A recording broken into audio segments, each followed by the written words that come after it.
come once again to discuss things. Would be published on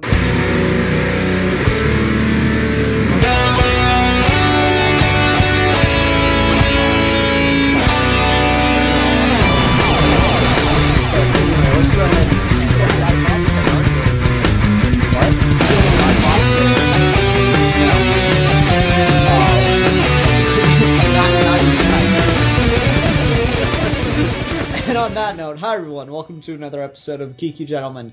This is almost the final episode of Geeky Gentlemen Horror Month, but there will be one more posted on Halloween Day, so you better watch it that day, otherwise it's going to be completely irrelevant. So come on, put in the extra effort. Anyway, so you'll get to listen to that, but anyway, I am Super2. Joining me today is Deadpoolzilla and Connor Nielsen. Yo. Hello, everyone. Indeed. Hello, everyone, indeed. Let me just say real quick, you, the listener, you can download this episode of Geeky Gentlemen and listen on the go. There's a link in the description for your downloading and listening pleasure.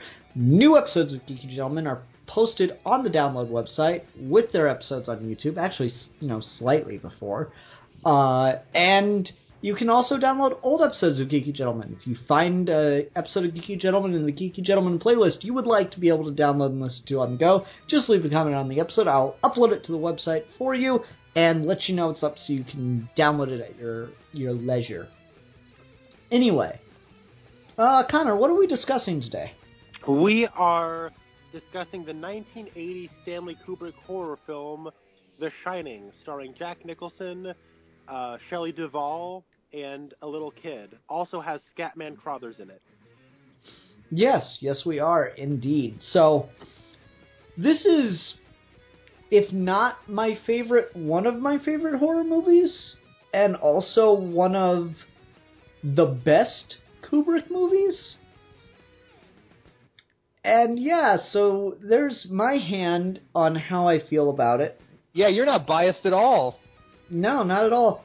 I was really excited to do this for Horror Month. Sorry, I'm getting ahead of myself.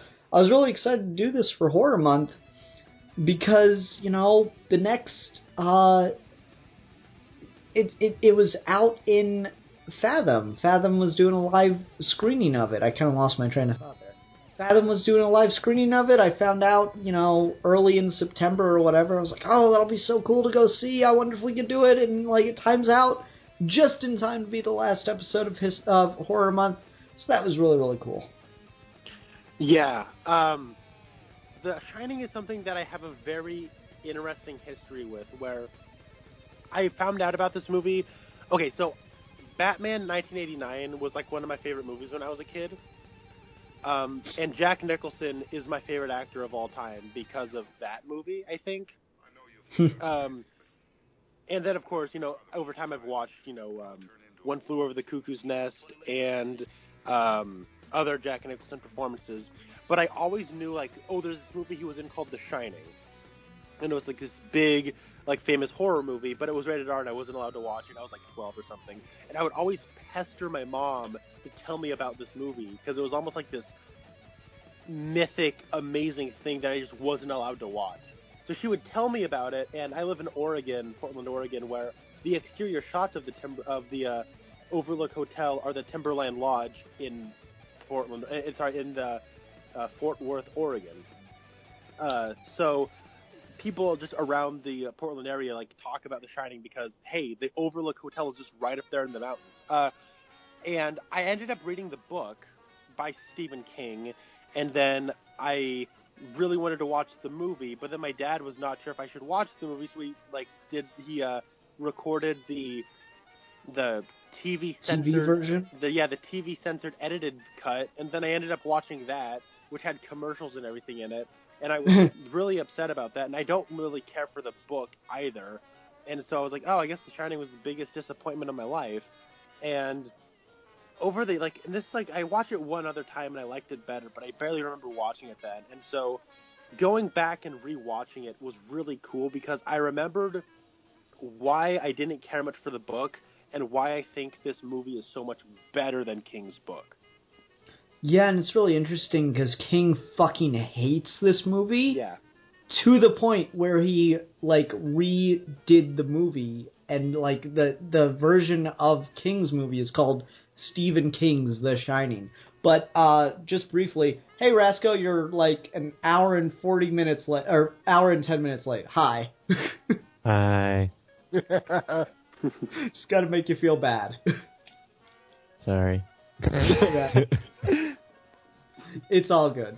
Anyway, Deadpoolzilla, you already kind of spoiled your thoughts on The Shining for me, but the others don't know. All right, I'm going to be the odd man out here, but I'm not the biggest fan of this movie. All right. It's a problem I have with most Kubrick films is that they take a while to get into for me, and somewhat like I have like a low attention span as it is, honestly. So, in these not to say this movie's terrible. I can appreciate what this did, and why it has such a high mark in the horror franchise. But I just can't get into it. There are just some scenes that I feel like you could have cut that out. You could have cut that out, and there are some good scenes, and this movie is beautiful. I mean, it's a goddamn Kubrick film. It's of course going to look fucking beautiful. Well, it's interesting you mentioned that, because I watched this with my brother, and when he walked out, I said, "Oh my god, that movie's awesome! It's so good! It's great!" And then my brother said, "It was all right." And his biggest issues were the editing and the acting, which I completely disagree with on both accounts. But oh no, I'll agree on the acting. I think Shelley Duvall is like the worst actress ever in this. Yeah, I disagree. I will defend Shelley Duvall in this movie, but we'll get into that later. With Shelley Duvall, is she really takes... We'll get into it. Rasco, what are your general thoughts on The Shining? I love this movie. Yeah? It's a Kubrick movie, and I really like Kubrick movies. This movie shares a similar quality that a lot of movies I really, really like share, which is that they are like trance-inducing films. Like, if you watch this movie in like a dark setting and you really focus and you've got like nice sound and you can really just like sit back and really give the film your full attention, it just puts you in a trance. And it's very important that like you try to not have your attention broken while watching a movie like this. And movies like this and Blade Runner, and I always have to bring up Alien, so Alien, and movies like Drive, they're like trance-inducing films, and I really, really like that. And 2001 is another Kubrick film that's trance-inducing, I would say. Yeah, certainly. Yeah, that's an interesting way to look at it. I loved getting to watch this in the theater. That was such an awesome fucking experience that was only slightly ruined by fucking humans. Oh, tell me about it. What happened? Well, like, alright, so this is the beginning of the movie, so it's not a huge deal, but, like, the theater I go to has these really nice fucking chairs, but because of that, they have to do assigned seating. So, like, people fucked that up, and so there was, like, a little argument over, like, 2 or 3 seats away from me. No, this is my seat. It's not your seat. So that was going on because people thought they could show up late because they assumed there would be trailers, even though it was a live event. Okay. So that shit was annoying. And then there was a guy sitting next to me, and he was a fucking mouth breather, and I could just hear the whole fucking movie with, like, the really tense sound design moments, and I just hear that going the whole damn time. I'm like, God fucking damn it, people. Come on. But I was able to tune that out after a while and just focus on the movie, which is good. Well, that's great. I'm happy Yeah, for you. but people. I'm happy. People being people. Yeah. It was funny, when I got up to leave the theater, there was, like, a group of people talking, and they're like, I'd only ever seen this on TV, and they cut out all the weird scenes. I'm like, the whole fucking movie's the weird scene. What the hell are you talking about? Yeah. Watching this in the theater was like a dream come true for me. It was so incredible to watch this particular movie on screen. It's in a 16:9 aspect ratio, so it takes up the entire wall. And this is a movie that has a small cast and it's confined to mostly one location. Mm-hmm. But this is kind of like an epic horror film. And the way it captures the interior and the way it's so big and dramatic, but it's so claustrophobic at the same time. Yeah, and there's I don't know, I love talking about this because there's a lot of really subtle shit in this movie that Kubrick does specifically to fuck with your head. And it's something that I just stumbled across and I find really interesting. So I can't believe, you'll never believe where this will go, but just, follow me down the rabbit hole. I think I might. So there's a Duke Nukem fan game. Okay, where's this going? Right. I knew that would throw a lot of people. There's a Duke Nukem fan game, and one of the levels was inspired by trying to capture the interior of the Overlook Hotel. Awesome. But the game designer, or the level designer, said he couldn't do it. Because he looked at, every shot of the movie and the way to get a sense of how it's structured and how things are built, and he realized it can't be done. You cannot create a realistic model of this. You can't, recreate the interior of the Overlook Hotel because it has impossible architecture. And there are two examples I'll go to. One of them is the really famous shots of Danny riding the big wheel around the hotel. And there's, at one point, he, turns, it's with the whole room 237 thing. At one point, he turns a corner, and the wall of the corner he turns is, really, really a thin wall, maybe 6 to 7 inches thick. But, and the wall clearly goes all the way down, because it's a continuous, unbroken wall. It doesn't jut out or anything. It goes all the way down, but on the other side of the wall are hotel rooms, including room 237. And when we go inside room 237, it's about 3 to 4 rooms deep. So that cannot exist in a space of about 6 to 7 inches. So it's internally fucking with your head. And then the other one is really, really early on when we go inside the hotel manager's office and there's a window behind his desk. And then they go out and they walk around the building. They walk around the hallway in his office, or around the hallway in which his office is the center. And his office should be completely surrounded by interior walls on all sides. So there can't be a fucking window there. But there is. So there's just a lot of shit like that in the movie it's clearly not set design mistakes or continuity mistakes because it's goddamn Stanley Kubrick, but they specifically take the time to show you that it's not possible. That's awesome. Yeah. I fucking love that about this movie. I thought I'd just point this out randomly. This was one of the first, it was in the first 12 or so movies that, I think it was it was after Rocky and a couple other movies used the Steadicam. This was one of the first movies to use the Steadicam. What do you mean by Steadicam? The first Steadicam that, was developed for, handheld camera movements that were smooth. It was one of the first films to use that. Interesting. Yeah, there's all kinds of interesting stuff when you look into Kubrick and how he pushed not only the technology but just the weirdness of Kubrick. On the set of The Shining, one of the infamous stories was they shoot a scene or a take of a scene rather, and then they break for lunch. And they just decide to leave everything on since it's exactly how Kubrick likes it, and it always takes a long time to set back up. So they break for lunch, they come back an hour later, and he goes, "Who changed the lights?" And they're like, "No one, we left all the lights exactly the way they were." "No, it's different." "No, it's seriously not."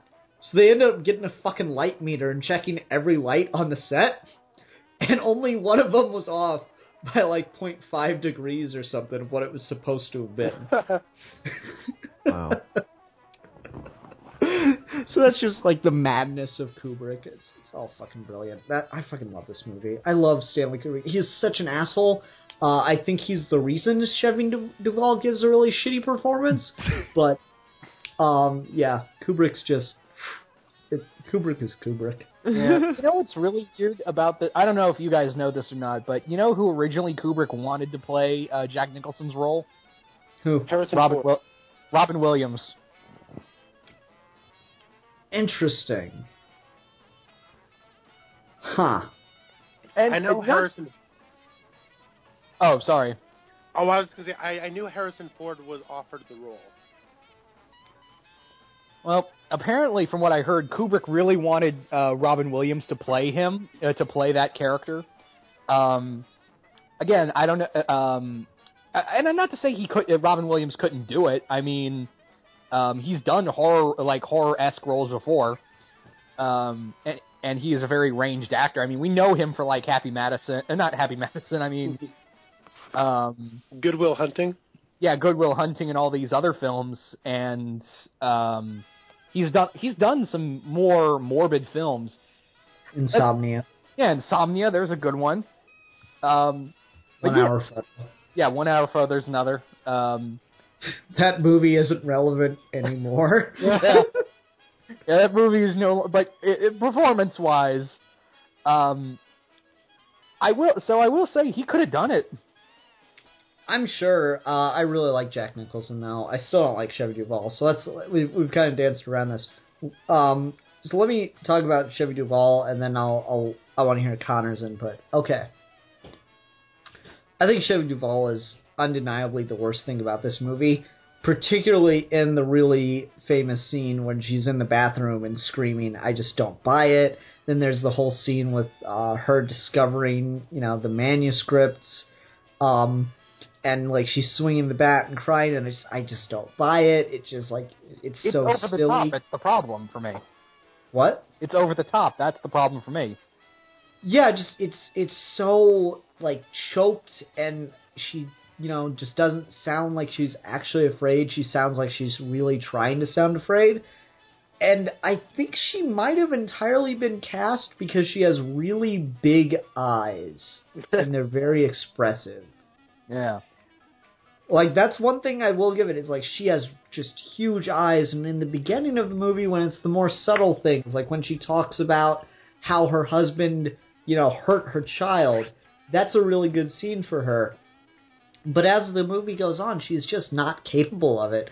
And I think Kubrick is probably to blame for that because of all the reshoots that he made people go through on this set.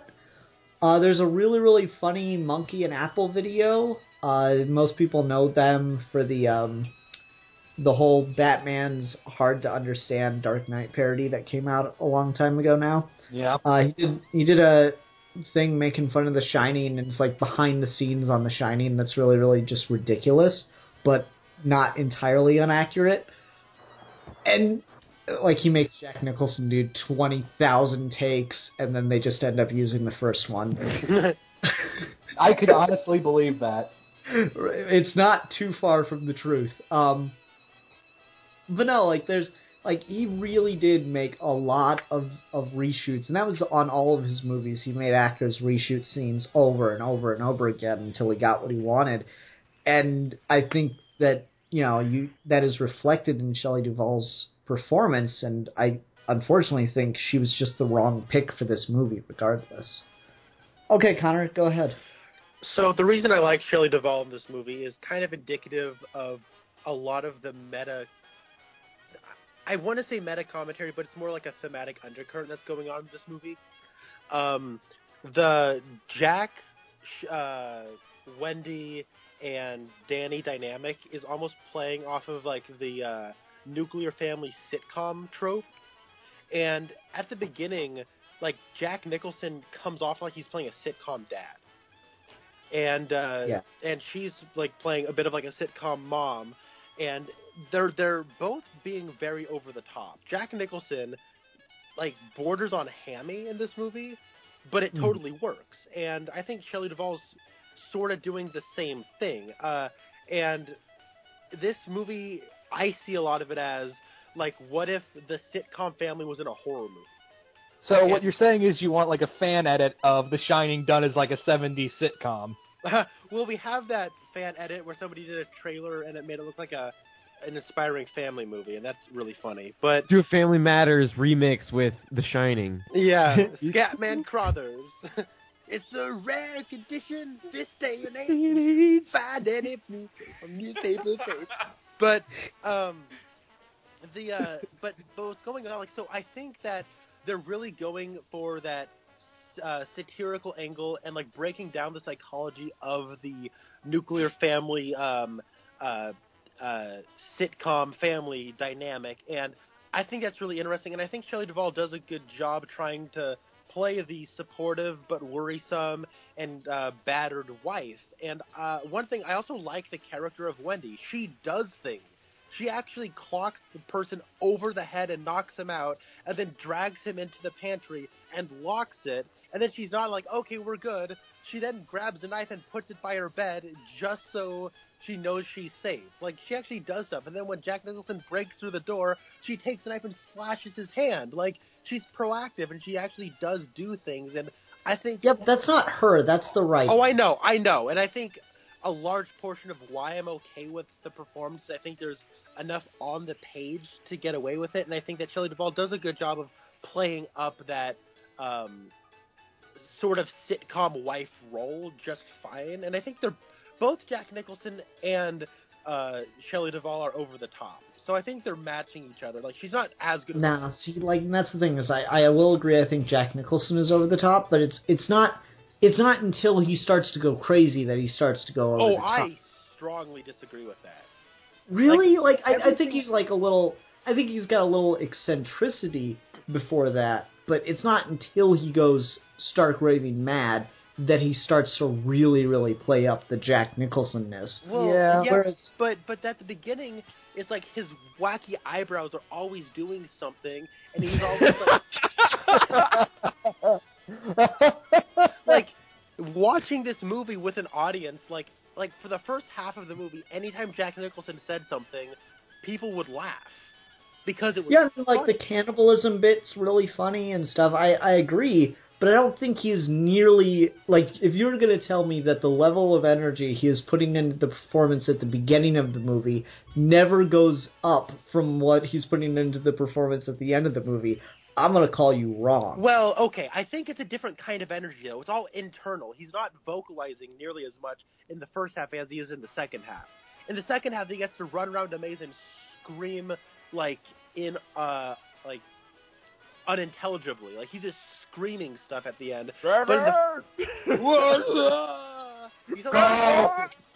It's like him and Rick Grimes are going, "Call Dave!" Yeah, but at the beginning, though, he's doing so much. He's, like, jittery and, like, jolting around, but he's, like, trying to keep it all contained. He's like a time bomb waiting to go off. And I think the character of Jack Torrance in the movie is so much more interesting than he is in the book. And I think a lot of that, like, there's so much going on with the character of Jack that I want to talk about later. But I do think there's so much energy and this manic energy from the beginning that he gets to, like, physicalize in that last half that everyone remembers him from. Well, like, and that's the thing is, I don't think that Shelley Duvall keeps up with him. I think that they're pretty even on the first half of the movie, but by the time you get to the second half, when she has to be afraid but still resourceful as the script demands, I don't think she can play it. Yeah. I think she's just melting down and trying, like, her darndest, but none of it's convincing. Yeah, I guess it's just like a matter of taste then. It worked for me, but it didn't work for you guys. Yeah, Rasto, where do you come down on Shelley Duvall? Because you've been kind of quiet. Honestly, I'm gonna come out. I really like her breaking down scenes. Like, so here's the thing. There's this, like, bullshit thing in Hollywood where it's like the attractive cry face, right? Real actors don't do the attractive cry face, alright? They do the ugly, like, disgusting, slimy, like, snotty cry face. And she does that really well. I actually really like her performance. And to think that she had to do that so many fucking takes because it's Kubrick, like, I like it. I'm honestly impressed by it, honestly. I think she's just cringeworthy. Oh, really? I completely... Like, she's unintelligible. She's unintelligible. Like, give it! Hurry! Hurry! And you know what? I will say, like, you guys are obviously not alone. She was nominated for Worst Actress at the Razzies. This movie was nominated for Worst Picture, and Stanley Kubrick was nominated for Worst Director at the very first Razzie Awards in 1981. Well, it's interesting because this movie got just panned by critics when it came out. I think a lot of his movies did, honestly. I know 2001 did. It just got panned by critics, but then it, like, just slowly builds up a following as people get it. It's so weird that movies do that. Like, it's awesome. It's awesome. And you know what? You know what that stuff doesn't happen to? People who try to defend bad movies by saying, "Oh, this is just like The Shining of this generation. People are gonna like not like it, but then over time people will like it." Yeah, like The Witch. Oh my God, Ian, you're so fucking wrong about The Witch. You're so wrong about The Witch. There's a difference though. Most people like The Witch. You're like critics like The Witch. Yeah, exactly. And over time we'll realize the critics were wrong. It'll be The Shining. That doesn't happen always. No, that's not what's going to happen, Ian. Actually, like, the critics oftentimes are pretty accurate with how the general public will feel. Sometimes that's good, sometimes that's bad. And, like, I'm not surprised that people don't like this movie on first watch. I will say, you need to prepare yourself for Kubrick. I will admit, you know, getting off work and going to see this movie like 2 hours later, I needed to make sure I got a nap in. Because it's a slow movie. I agree with you, Deadpool's slow. It's slow. All Kubrick's movies are slow as hell, except for Strangelove. And Clockwork Orange. You can make the argument that one picks up pretty fast. Yeah, that one picks up pretty quick, too. But, like, yeah, I needed to make sure I gave myself, like, I didn't want to be half awake watching this. So I think you need to prepare yourself for Kubrick in a way that, you know, I want to make a second point here, in a way that you shouldn't have to with other directors. And I think the reason that Kubrick, like, gets my condolence of being willing to prepare for his movies as opposed to just going into them is he didn't start that way. Like, you watch his early films, like The Killing. What? Like The Killing. That one I haven't seen. I think of Strangelove, which is still my favorite. You watch his earlier films, and they're paced, you know, more or less the same as other movies that were coming out at the time. He was doing brilliant things in them still, but there were still some fairly standard conventions and ideas of the time when he first started making films. He didn't start out by, you know, his first movie wasn't 2001. Right. And so I feel like he earned the ability to do that, whereas other artsy-fartsy directors just feel like they have the right to start out their film career with these, like, movies where you have to strap in for them. Yeah. If you have to get that kind of film, you have to earn a name for yourself first, and then you can, you know, do something experimental like he did, and then, you know, go from there. But first, you have to play by studio rules before you make a name for yourself. And yeah, I've totally. Why do I keep forgetting Strangelove is one of his films too? I can't, maybe because it's so vastly different from most of his films. That's why I keep forgetting. You know what I'm tempted to do in History Month is to talk about, like, do a comparison contrast review and talk about Strangelove and Failsafe, because they're the same movie, but one's serious and one's not. And that might be really interesting. But yeah, I fucking love Kubrick's movies, once again, with the exception of Eyes Wide Shut. And I feel like he earned the right to be all artsy-fartsy, whereas a lot of people don't. Yeah. All right, well... Oh, sorry. And I'll say that when I was watching, when I was thinking about this movie, part of me was like, I think Ian's going to call this borer. I have a feeling... No, I fucking love this movie, and, like, I might, if it weren't from the director, but he built up a name for himself first. He did things that were standard but brilliant first before he did something like this. All right, yeah. I get you. And if you guys haven't seen The Killing, you totally should. It's maybe one of the most entertaining movies ever made. And also, to be fair, this movie has a lot of things happening that, like, or teases a lot of things fairly early on. But it doesn't go anywhere with them. Well, yeah, not right away. We get the best shot in the goddamn film in the first half hour. And what's that? Elevator blood. Oh, yeah, yeah. That is, like, the most gorgeous thing ever. And one of my favorite things ever is someone posted that on YouTube at one point, just that shot. Huh. And I go down to the comment section, and someone's like, that's weird. Blood usually gets out on the third floor. Yes! I was just about to say, God damn, do I love the Simpsons parody. But I was thinking of a title. I was thinking along the lines of no TV and no beer make Homer something something.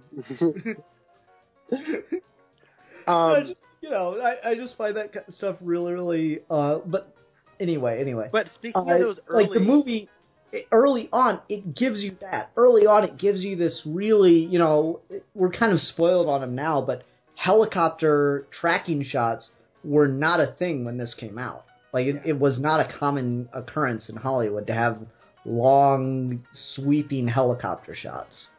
Though, like, another early thing that's teased in this movie that gets paid off, like, way late in the movie is the scene where the doctor is seeing if anything's wrong with Danny, like, after his first spell. Mm-hmm. He's laying on a bear pillow, and there's a huge bear face right next to his face. Yeah. And you don't get a payoff until you see the bear giving that dude head later in the movie. Yeah.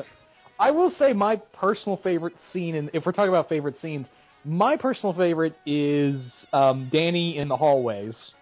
Those are gorgeous. Yeah, that is a great scene, and it always gets me because every time he turns a corner, something bad's gonna happen, and you're just kind of like, the tension's just building inside of you as you're waiting. Oh, just do it already. Let me ask you this, though. Now, you said none of the stuff that we see in, like, that first vision that Danny gets paid off. What did you mean by that? I think, what I meant to say is never gets paid off right away, and you really have to wait for it. And sometimes you really have to, like, it's hard. Well, for me, because I'm not as a big Kubrick buff as you guys, it took a little while for me to, like, oh, that's where it went, okay. Like little moments here and there. Gotcha. No, I agree. And, like, people will still throw that. I think Family Guy threw that critique, because Seth MacFarlane's such a fucking brilliant artist, can throw critiques at Kubrick. They do take the scene of the bear giving the guy head, which is, like, pulled directly from the book, by the way. Yeah. They take the scene of the bear giving the guy head, and they're like, what does that have to do with anything? Nothing. Will it be brought up later on? No. Like, yeah, fair enough, but at the same time, it's just showing you that the house is really, really the hotel is really, really getting fucking active right now with all the fear and just, like, sense of urgency and horror going on in it right now. All the quote-unquote spirits are waking up. But it just lets you piece that together on your own as opposed to having someone say it like any other horror movie. That's one of the things I love about this. Is so often in horror movies, like we just fucking did Freddy vs. Jason, which just has blocks of exposition. So often in horror movies, someone just feels the need to sit down and explain every little detail of what's happening, and while I will never excuse something for giving no explanation, no exposition, and not giving you any context to pull exposition from, I love it when a horror movie will give you just little bits and then leave things out there to just let you piece together on your own. This does it, and it doesn't hold your hand doing it, and it just works so well with the subtle nature of the horror that's working in this film. Because, you know, if I were to do... I need to watch Stephen King's The Shining, but who wants to... Like, has anyone seen it real quick? Yes or no? No. Wait, are we talking about the miniseries, right? Yeah. No, I haven't. No. Okay. I would bet, not having ever seen it, I would be willing to bet that there are probably hallways filled with spider webs and shit in Stephen King's The Shining. Because when you say haunted hotel, what do you think? Fucking haunted house, you know, spider webs? And ghosts!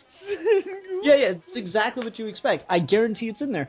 No, Kubrick lets the horror of this hotel be how solitary and just creepy and unsettling and empty everything is. I will agree with that, Ian, because another film, which I absolutely love, does the same effect of using the house as the villain, technically, and that is the 1960s film, The Haunting. That film, it doesn't even show you a single ghost. It can just freak you out by going down the halls. Yeah. And see, that's just kind of stuff I love. We get, like, exactly one shot where there are a bunch of spider webs. That's it. Yeah. I love that about this film. It just lets the creepiness be the atmosphere of the house. Just that, like, it uses that impossible architecture to just fuck with your brain, because part of your brain is trying to keep track of how the place is built, you know, in a part that you don't even think about. And yet, they're just, like, when I had that explained to me, when I saw all the impossible architecture explained and broken down for me, I was like, oh my god, that's why it's so unsettling. It's just fucking with your perception of space. Yeah, one thing that I want to say about this movie, that before I forget, I feel like Stanley Kubrick, more than any, like, it's something that you don't think about when you think Stanley Kubrick, but I feel like Stanley Kubrick was having the time of his life when making this movie.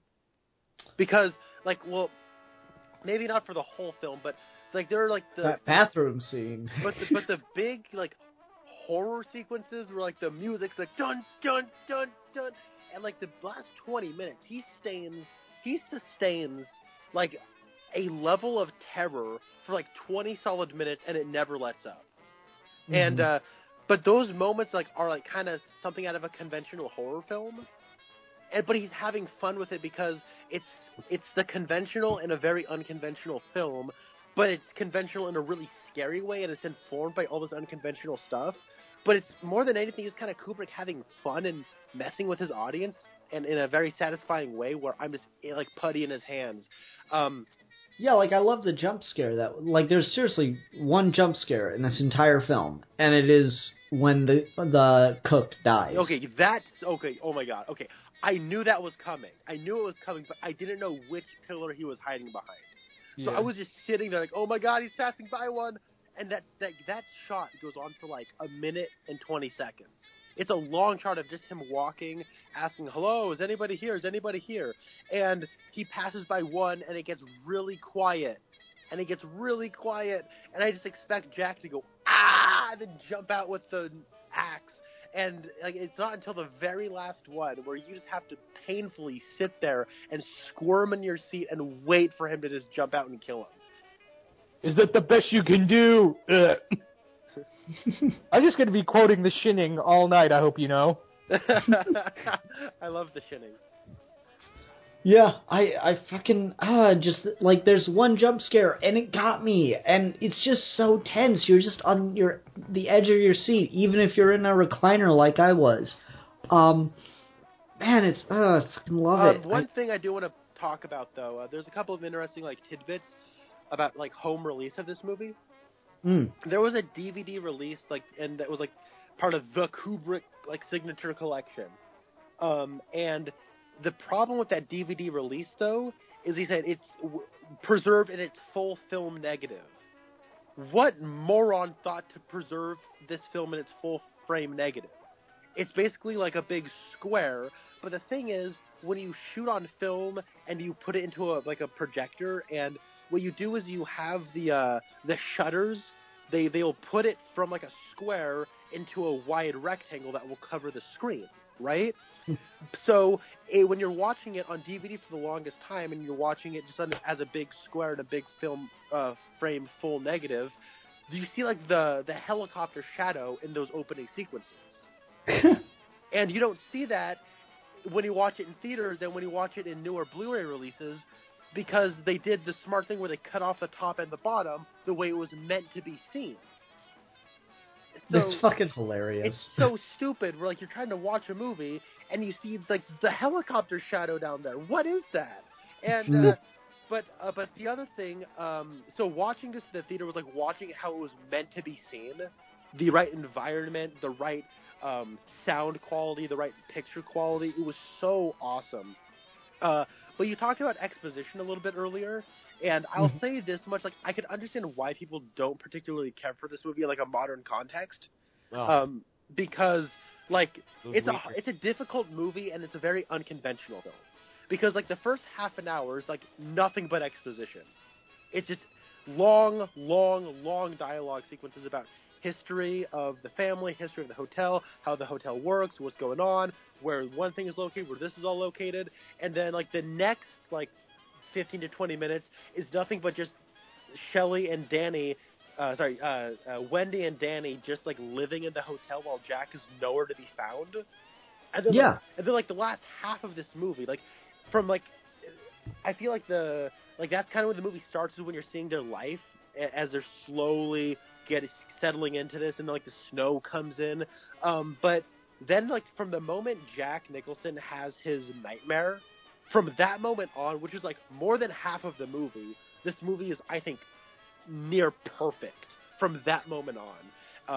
And I will say, like, the thing that works about the exposition is they're not explaining, like, they're not explaining information that's incredibly relevant outside of the fact that, you know, one of the groundskeepers went crazy. Yeah.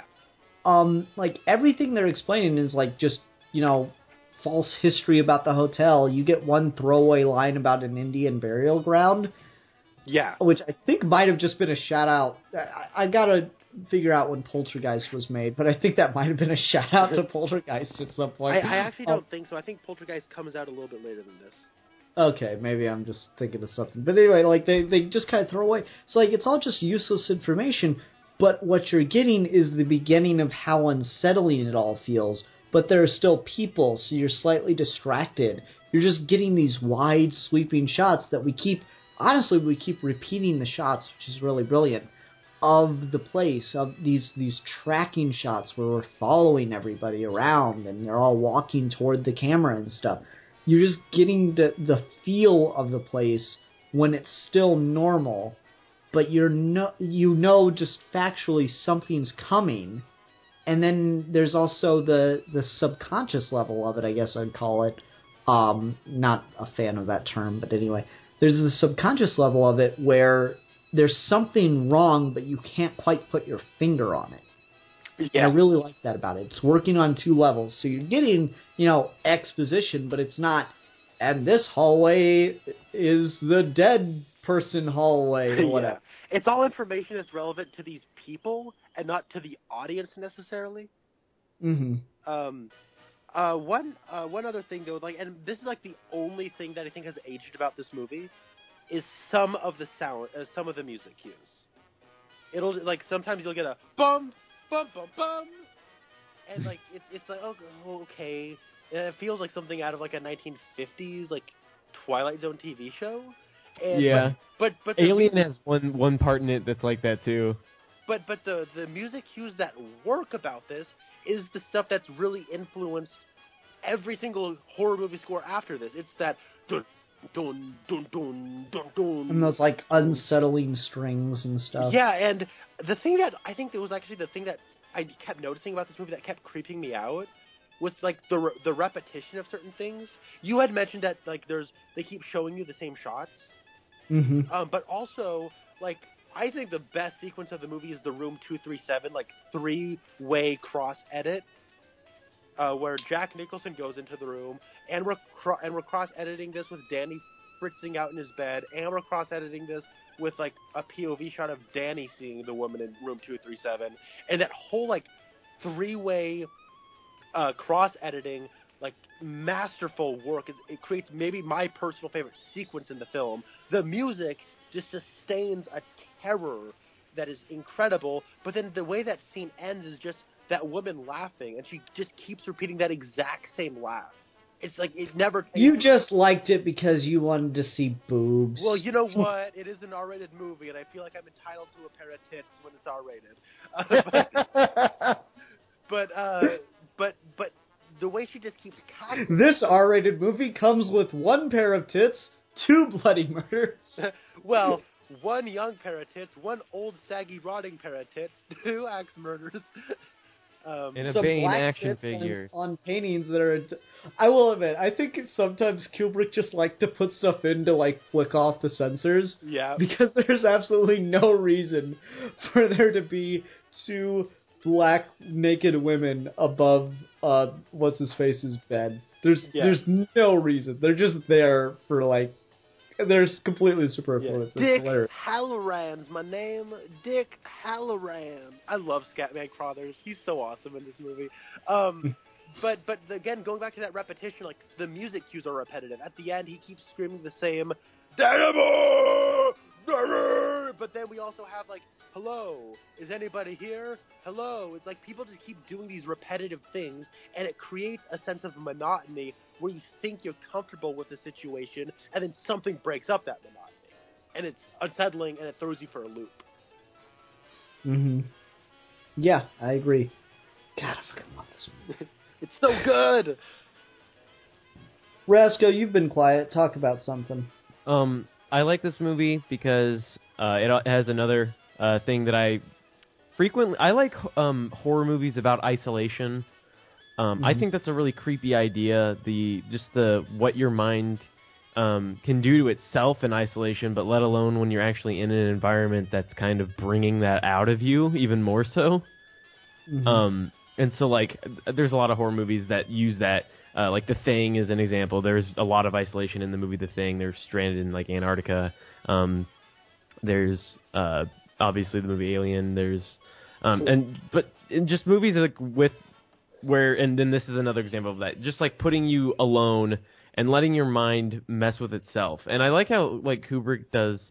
He does this thing where he'll show you something, and oftentimes horror movies try to, like, accentuate what's creepy about something. They're like, isn't this specific thing so scary? But, like, he doesn't.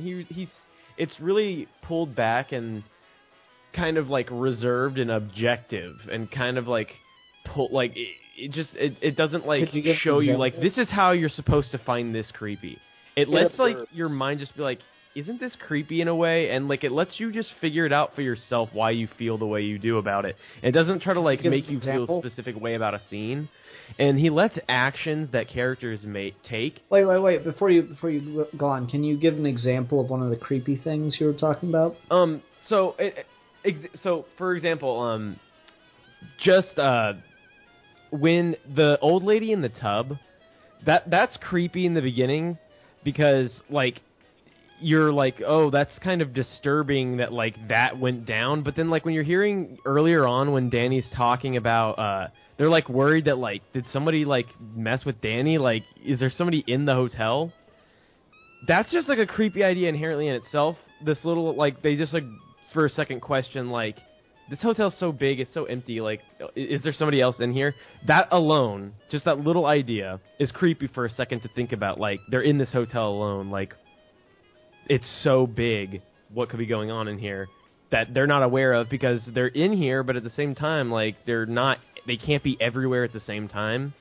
So it leaves a really creepy kind of vibe where, like, you never know what's going on where, and then on top of that, there's, like, the paranormal stuff going on. But it just will do little things like that, and that's just a creepy idea in itself for a second to think about someone being in the hotel. But you quickly are kind of clued into the fact that this isn't really a physical presence. This is more paranormal. So, like, that goes away. but like it just brings up little creepy things like that, and it doesn't tell you how to feel about them. And also, that's just inherent in Stanley Kubrick's style, where like, for example, Danny turns around the corner and the two girls are standing there. Oh my god! It doesn't like pull like close up of their faces and then like do this like weird angle where the camera's like getting really close, like it just like shows it. It's a steady shot, and you're just like, this is just creepy. This composition is just creepy. It just shows you a nice framed up shot of an elevator with blood coming out of it. That's just creepy. It's just a strange movie. It just, everything in this movie feels so strange, but it doesn't. And then when you guys were talking about the bear giving head, again, like, it's not like saying like, isn't this thing so specifically creepy? It's just the fact that you're seeing such a specific thing that's creepy, right? Mm-hmm. Yeah, and that's like from the book. That's one of the few like direct things lifted from the book. I will say I wish there were just a couple other little things lifted from the book.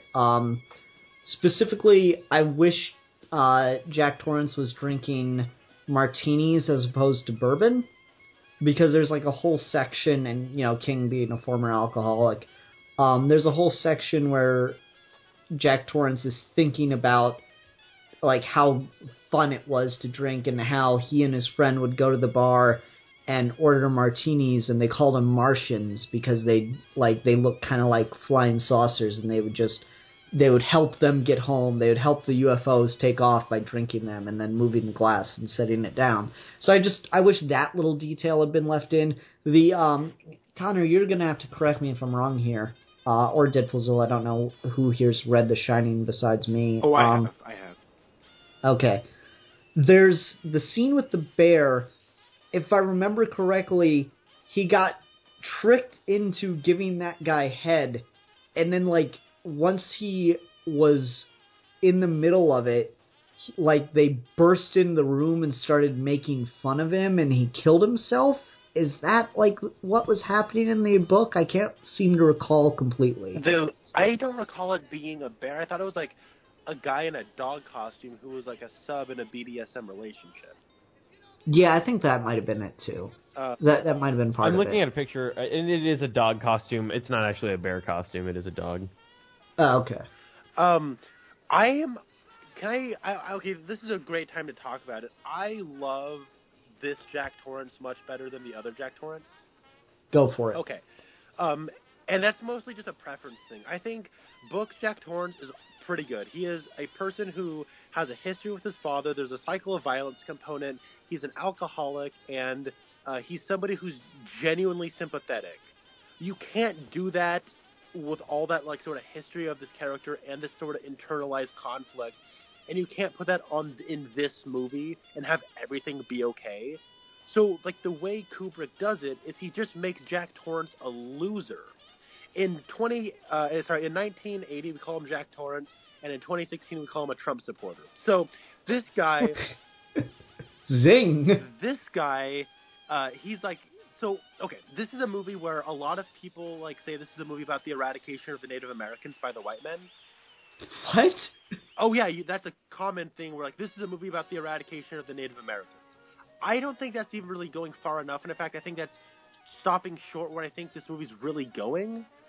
This is a movie about history, and it is a movie about entitlement, and maybe even like specifically white people entitlement. Like they say, oh yeah, we built on an Indian burial ground. I'm like, wait, hold on, did you guys move the bodies? They don't ever mention that, and so it's almost like, yay, stupid Indians, this is our land. Why are you here? Get off of it. We're just gonna build it on top of your burial ground. We don't care if there's dead bodies. We're just gonna build it here. And they talk about Shining, Poltergeist, Pet Cemetery. Stephen King has a thing for Indian burial grounds. He does, but in this movie specifically, though, is wait, where Poltergeist wasn't one of his. Wasn't? I thought it was. Oh, no. It wasn't.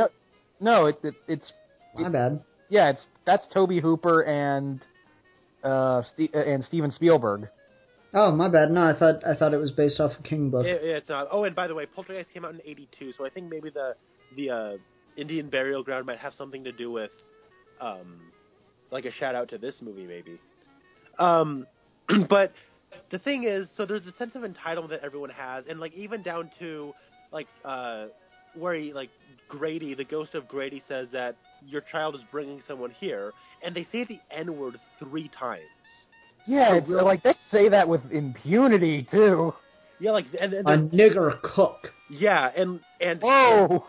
I remember watching this. I forgot that line was a thing. I was like, this movie should just go for it and say the N-word to really drive home this whole message about white entitlement. And then they did, and I was like, yes, Stanley Kubrick, that's why you have balls. So the thing though is,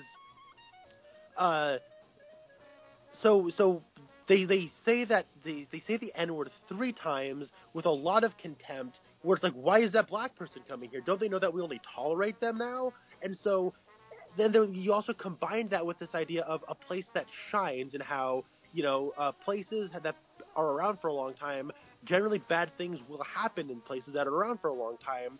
And so when things shine, you see the good and the bad. And so this is a place that's like it's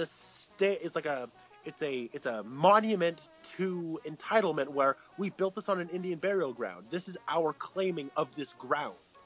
And so it's a nasty, evil place of very wealthy, entitled people. And if you look at the picture at the end of all the people that have been there before, with like at the 4th of July ball, they're all white people.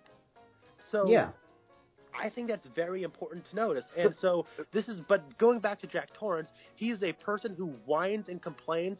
And they mentioned how he was like a school teacher for 3 months. I wouldn't be surprised if this Jack Torrance conned his way into that. And he always blames his problems on everyone else. It's never his problem. And even down to it, like, you see Wendy is like you never see anybody dumping the boiler except for Wendy one time. So he's probably not even doing his job. And this also just kind of ties back into like just like this thing with writers where don't bug me, I'm writing. Don't it's like, you're not writing, you're just I have issues with like quote writers unquote who just like use writing as like as a justification of not doing anything. And that's what I feel like Jack Torrance is. And so I think that, so like at the end, like, he doesn't even really do his job. He just like pretends to write, even though he doesn't really do anything. And he's an entitled, spoiled brat to whenever he gets what he wants. He just doesn't know what he wants to do with all this quietness. He just knows that he blames all of his insecurities on other people, whether it be his family, whether it be minorities, whether it be whoever. And I love that, especially connecting that to the thematic undercurrent of this film. You know, it's interesting. One of the things I always say is the mark of a great film is you notice new things every time, and I've never picked up on that theme. I honestly didn't even remember the whole Indian burial ground until this watch. Like, I never noticed it before this watch. So the next time I watch this movie, I'm going to be looking for things to emphasize that theme, and I'm not going to be surprised if I find a bunch. So thank you, Connor. I'd never heard that before. You're what we call him, Big Bonner Connor. I don't even know what that means, but thank you.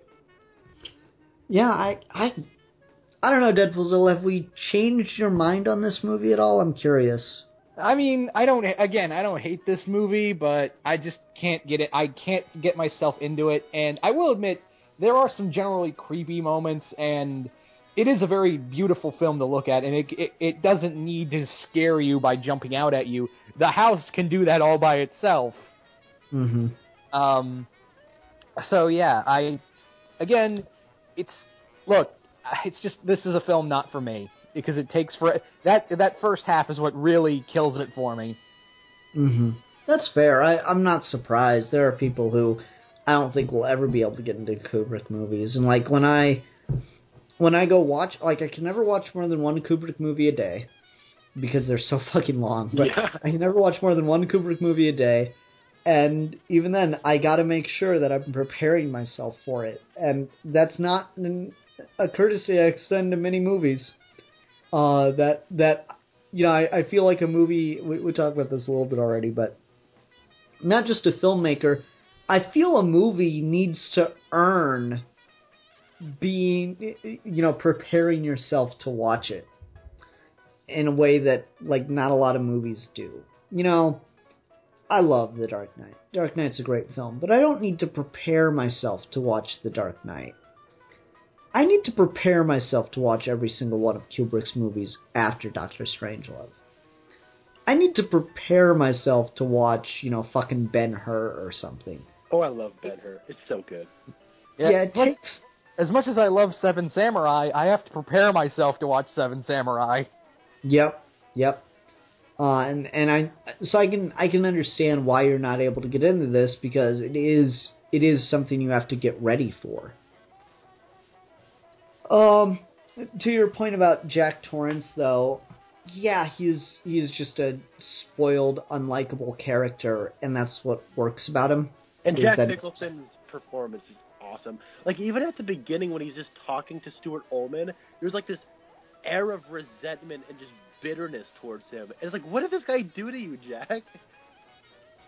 Yeah, and like you mentioned the boiler, that was the point I wanted to get to. You mentioned the boiler. I remember in the book, and I assume it happens in Stephen King's version of in Stephen King's series.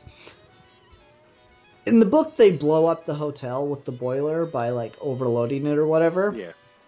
I really like that the hotel's still there after this. Oh yeah, I really like the way this ends. It's like Wendy and Danny, they leave it like while they're leaving the frame, like a bank of fog is rolling in, and it's almost like they're leaving a place that's outside of time and space. It's like they're leaving the Twilight Zone almost. Mm-hmm. Yeah. I really like that pull in on that picture, because it just works with that theme of the hotel just kind of like claims you. That's so fucking creepy. Just like, Mr. Grady, you used to be the caretaker. No, you're the caretaker. You've always been the caretaker. I love that scene. Here. And then it just ends with that like picture of Jack Nicholson with all the other white people, and it's like, oh my god, what the fuck is going on? Yeah, that scene in the restroom is so cool. There's like when I heard that, so before this movie started, there was like a quiz, like that had like question, like what does, other than Harrison Ford also being up for the role of Jack Torrance, what connection does The Shining have with Empire Strikes Back? Mm-hmm. And it turned out just to be the snow. But I was thinking, wait, Harrison Ford was up for this role, and then in that restroom scene, I feel like Jack Nicholson's kind of doing his best Harrison Ford. Well, what are you doing here, Grady? He sounds like Harrison Ford from Blade Runner almost. Rasco, your thoughts on that? I don't know. Okay. Because I have no reaction to that, then. Oh, okay, Connor. By the way, I am watching that scene on mute, Ian, where he's riding on his bike, and I see what you mean when you're talking about how the architecture is impossible. It's interesting. There's so many. I've seen twice actually where you can see where it's like a room wouldn't be able to exist there, but there's a door there because you've seen the other side and it's only like a little bit thick, so like it couldn't facilitate a room. Unless you're a Time Lord. Yeah, just it's so interesting. There's the other shot when they're walking through the big ballroom, or not the ballroom, the area where Jack is writing his book. I want to talk about that too in a second here. There's that scene where they're like walking around the hotel and they walk through that room and they have those big floor to ceiling windows all throughout that room. Then they pass the staircase and you see people, like there's all the floor to ceiling windows, then there's a wall that continues on, then there's the staircase. This would be so much easier if I could have visual element right here. But anyway, you see people walk behind that wall. So unless there's a door there, they're walking into another room that can't be there because we see the outside.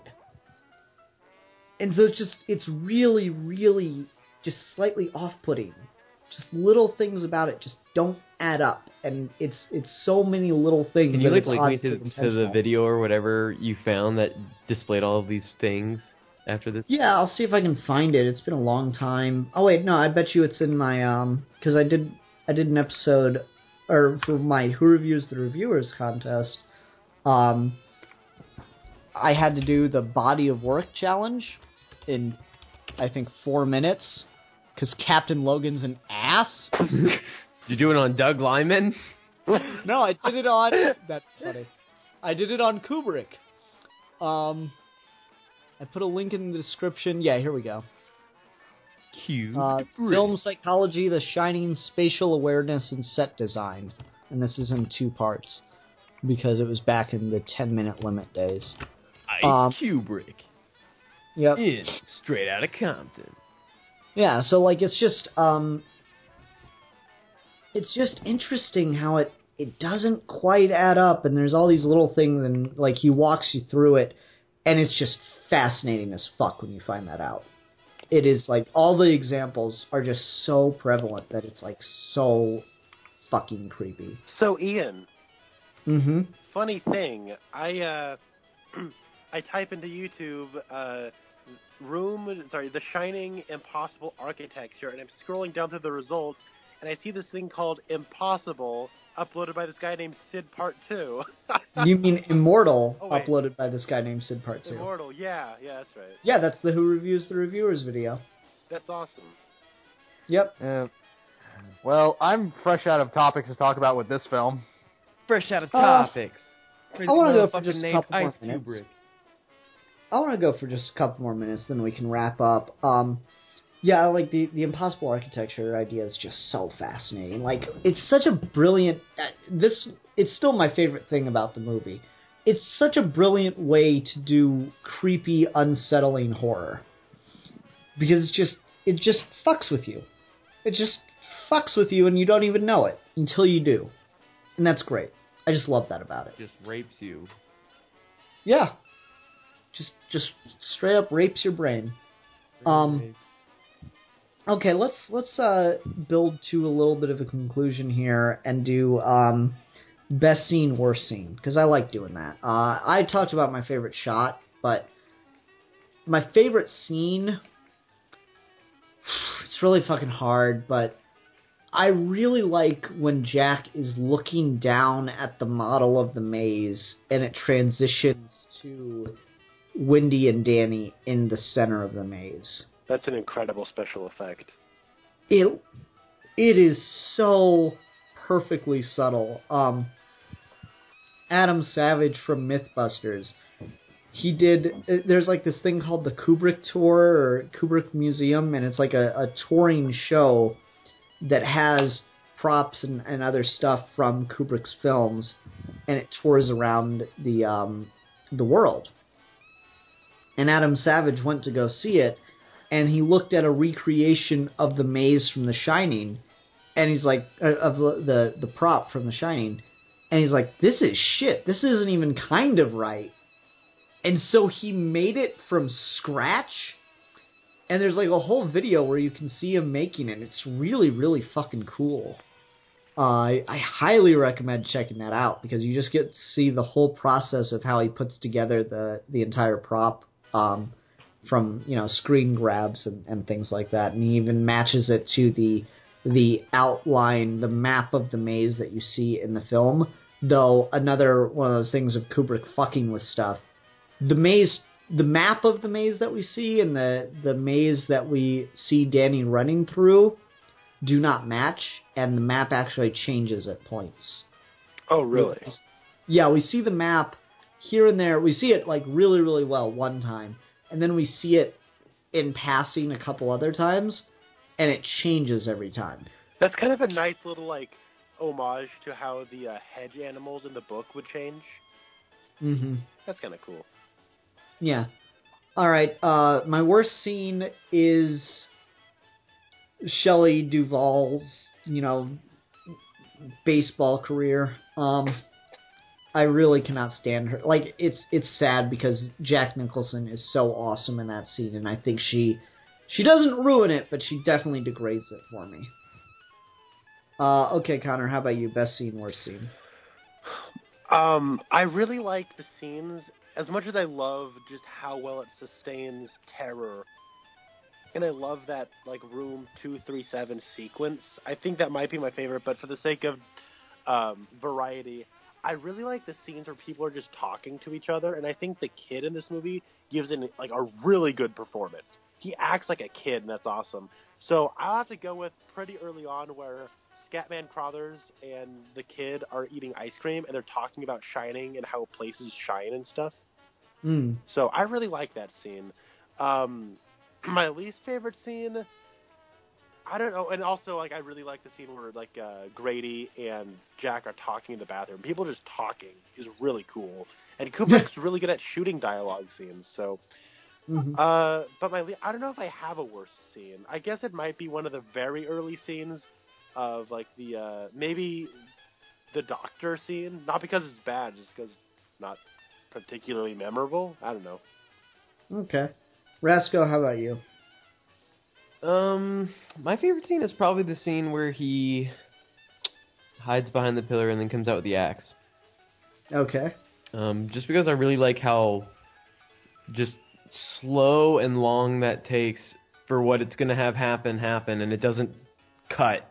Once he comes out of the pillar, like, it doesn't cut to another angle where he's, like, then closer and hits him. It's just, like, the same shot right there.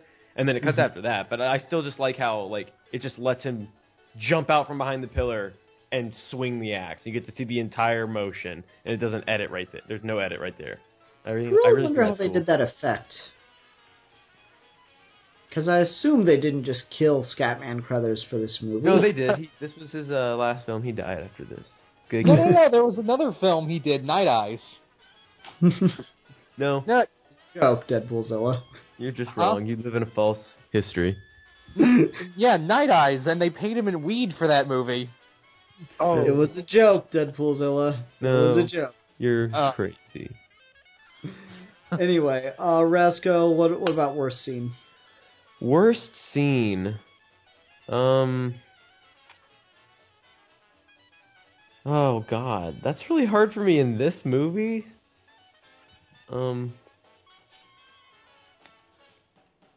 I don't even know if I have a worst scene. I don't even know. That's a pretty good sign that everyone's having trouble thinking of something. I don't know. Like, honestly, like, if I had to honestly say the worst scene in this movie, like, I think every scene in this movie is good, so I'm just going to say, like, my least favorite scene is maybe just the first scene of the film. With the car? Actually, no, not the first scene, not the car scene, just the discussion in, like, the office room. Okay. And that's not that I don't like that scene. I'm just, like, literally thinking about, like, pretty much, like, all the notable things that jump out in my head. And, like, the notable settings, especially. And, like, that scene, I guess, would just be the least interesting. Because everything else that you're about to watch after that is it just gets more interesting as it goes on. So. Gotcha. Okay, Deadpoolzilla, how about you? Best scene, I already talked about that. What was it? The scene with Danny going through the halls on the bike. Gotcha, okay. Worst scene for me would be the Here's Johnny moment, and I'll explain why. What? Simpsons? So, like, that scene is ruined for me because of Simpsons. It's like, David Letterman! Hi, David, I'm Grandpa! I can't look at that scene and it's a me thing. I know that's a great scene, but for me it's forever ruined because, yeah, it's just like, I'm Mike Wallace, I'm Andy Shaver. Oh, this tonight with Andy Rooney tonight on 60 Seconds. You know, okay, I actually remembered something. Maybe the scene that plays the least for me is the scene with the Grady kids that everyone loves and knows. Come play with us? Yeah, come play with us, Danny. We'll be together forever and ever. And this is an issue of having seen the movie before actually seeing the movie. Like, I've seen that scene more times than I could imagine.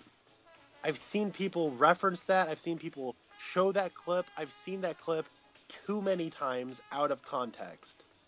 That, like, when I watch that scene, I just know it. And it's different than the Here's Johnny scene, because in context, that scene works like 5 times better than it could ever work out of context. And watching that in a theater, like, time stopped. It was like watching a classic movie moment the way it was always meant to be seen, and it's one of the best things I've ever seen in a movie theater. But the Come Play With Us scene, yeah, it's cool and creepy. I've just seen it way too many times, and it's an issue of having seen the movie before actually ever seeing the movie. Yeah, that's Kubrick has a lot of that. Yeah. Well, parody is the best form of flattery. I mean, honestly, I saw the Simpsons Planet of the Apes musical before I saw the actual movie. Okay. I thought to myself as a kid, why is Dr. Zayas being a kid and not being a dick and not singing? Okay. Well, anyway, let's go ahead and go on to ratings. Yeah, I'll give this movie 4.5 out of 5 boxes of Oreos. Anyone else, like, I think it was just products, naturally being there, but, like, nowadays that all those shots of the pantry would totally read as product placement. Yeah. And I like how he's stuck in the pantry and was like, I'm just going to eat some Oreos. Yeah, totally. Connor? I, too, will give this 4.5 rotting, saggy boobs. Well, it works because they're rotting. Yes. So. How about you, Rasco? I'm gonna say, fuck you guys. I'm giving it a 5 chopped up dead little girls out of 5. And Deadpoolzilla? I'm going to give it 3 elevator floors filled with blood. Nice, yeah. Okay, that will do it for this week's episode. Next week, we are beginning History Month. That episode will be posted on November the 6th, 2 days before the American presidential election. And so, we're going to talk about whether or not democracy has any value from a historical perspective. Oh! If you ever talk to my senior high school teacher, he'd say no. And if you ever talk to Plato, he'd say no. So yeah, we're gonna talk about whether or not democracy has any historical value. I'll try to think of a way to express that is more amenable to YouTube titles. But anyway, there will be a special episode of Geeky Gentleman posted tomorrow, Monday, the 31st of October, also known as this little holiday called Halloween, where we will be discussing horror and budget. So you guys can check that out on Monday, Halloween Day. I hope you enjoy. And please tune in next week as we discuss democracy right before it potentially ends. Alright, that'll do it for this week's episode of Geeky Gentleman. I am the Philosopher. I am the Walrus! I am the Creator. Fuck! Go. Just go. I am the Creator. Now you can go, Connor. I am the cuckoo, cuckoo, cuckoo, cuckoo, cuckoo. And we are your Geeky Gentlemen. Age before beauty, you know? And we will be discussing things.